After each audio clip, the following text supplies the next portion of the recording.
Welcome to Integrazo. In this video, I'll show you how to connect this plugin with your product.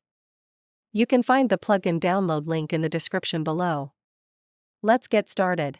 After activating the plugin, go to the plugin setup page from your WordPress dashboard. Now click on Select Plugin. A pop-up will open. Choose your plugin from the list. Next, click on Select Product. A pop-up will open.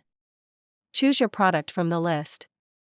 After selecting both, click on the Save and Next button. Next, in Step 2, add your account authentication details. First, enter your account name for identification.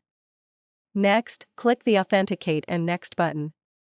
Now it will redirect you to your account for authorization. Here, review the permissions and click Approve. After approving, it will redirect back to WordPress. Step 3 is the field mapping section. First, select a WooCommerce event.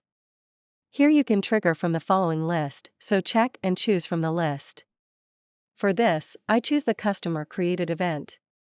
Next, choose the module you want to connect from the list. In both, click on the Save and Next button.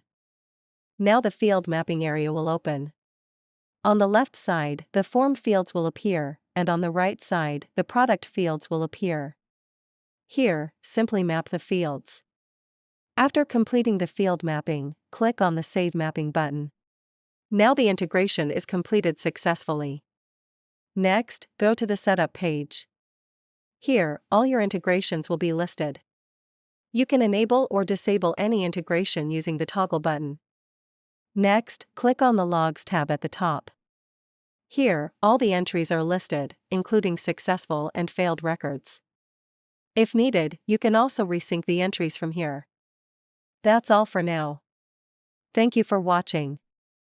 If you have any questions, feel free to comment below. Don't forget to check the plugin link in the description.